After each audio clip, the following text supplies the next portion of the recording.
It's a political firestorm like no other. Sir Keir Starmer has taken the stage in a scathing, headline-grabbing assault against the Conservatives, accusing them of running what he's dubbed an unforgivable open border experiment. With migration figures revealing a staggering 906,000 net arrivals in 2023, Starmer made it clear he's not pulling any punches.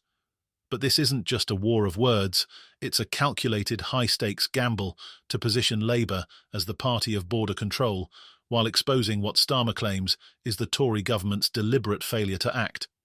In a press conference packed with tension, Starmer wasted no time in going for the jugular. He lambasted the Conservatives for what he described as years of broken promises and policy failures. Time and again, they promised to bring the numbers down, he thundered. Time and again, they failed. This wasn't an accident.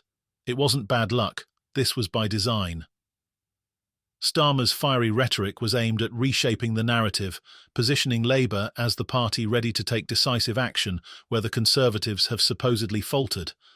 Central to Starmer's proposals is a new deal with Iraq, a so-called world-first agreement aimed at tackling people smuggling networks long before they reach British shores. He boasted of Labour's commitment to funding Iraqi law enforcement, cracking down on smuggling routes, and enforcing stricter border security.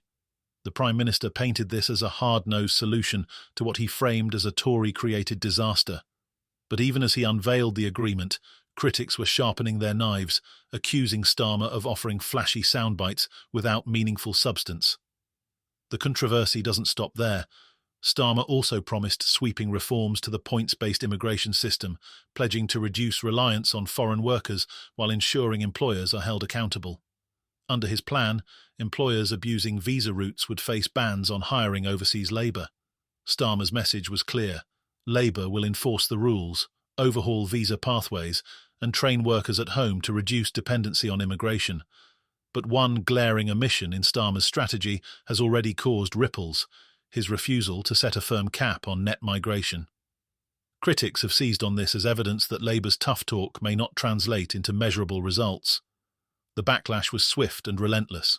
Conservative figures lined up to slam Starmer's proposals, accusing him of being all rhetoric and no action.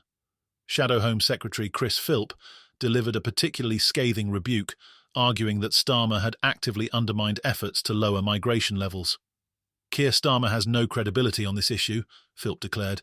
Since he took office, channel crossings are up 23% and thousands more asylum seekers are being housed in hotels, despite his promise to end that practice. The Tories' counterattack painted Starmer as a politician who talks tough on borders but lacks the resolve to deliver real change. But while immigration has dominated the headlines, Labour has found itself grappling with another crisis entirely. Transport Secretary Louise Hay's sudden resignation has thrown the party into disarray at a critical moment. Hay stepped down amid revelations about a past criminal conviction involving a stolen mobile phone. A shocking development that has not only damaged Labour's credibility, but also jeopardised its ambitious electric vehicle, EV targets. Hay's resignation couldn't have come at a worse time. Labour's zero-emission vehicle, ZEV mandate, is already under fire from major automakers who are balking at stringent quotas requiring 22% of car sales to come from electric vehicles by year-end. Failure to meet these targets could result in massive fines of up to £15,000 per non-compliant vehicle. Automakers like Nissan have warned that the current mandate risks crippling the industry, forcing Labour to walk a fine line between environmental commitments and economic realities. With Hay gone, the party is scrambling to find a replacement capable of managing the fallout. Labour's EV strategy, hailed as a cornerstone of its green agenda, is now at risk of being derailed entirely. Starmer's inability to provide clear answers during Prime Minister's questions has only deepened the sense of unease. When pressed by Conservative leader Kemi Badenoch on whether Labour would stick to the 2030 ban on petrol and diesel vehicles, Starmer dodged the question, choosing instead to lament job losses at Vauxhall's Luton factory. This non-committal response has fueled speculation that Labour's EV policy may be quietly revised, a move that could alienate environmental advocates while doing little to appease automakers.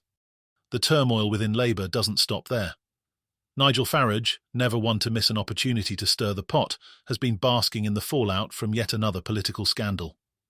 This time, the drama centres on Reform UK, where tensions have boiled over following the departure of former Deputy Leader Ben Habib. Farage described Habib's exit as a champagne moment, accusing his ex-colleague of being bitter and twisted after losing his position within the party. Farage's gleeful remarks have added a layer of intrigue to an already messy week in British politics, with Reform UK now facing questions about its own internal stability. Habib's departure is more than just a personal feud. It highlights the broader struggles facing populist movements in the UK as they attempt to remain relevant in a rapidly shifting political landscape. Farage, however, remains defiant. In the same interview where he took aim at Habib, he celebrated the defection of Dame Andrea Jenkyns to Reform UK. Jenkyns, a former Tory MP, will now run as the party's candidate for Mayor of Greater Lincolnshire, a move Farage hailed as proof of Reform's growing momentum. Yet the bitter infighting within the party raises doubts about its ability to maintain a united front heading into the next election.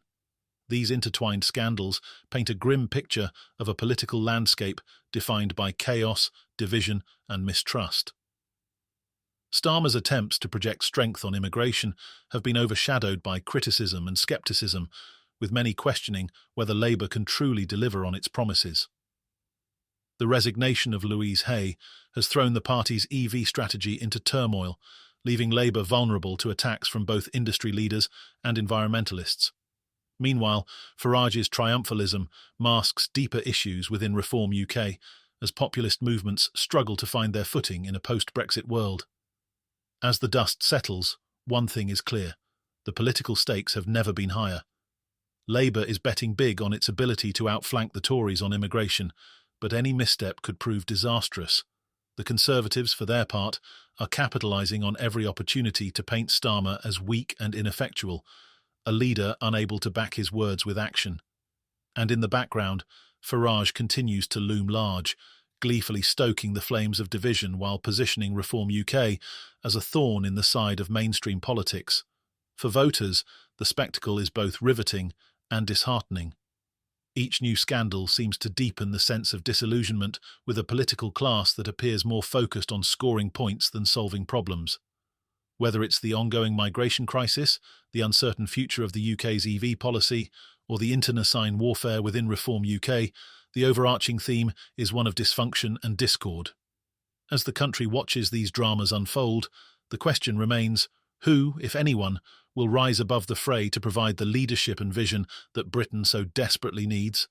For now, all we can do is stay tuned, because in this world of endless scandal and political intrigue, the next twist is never far away.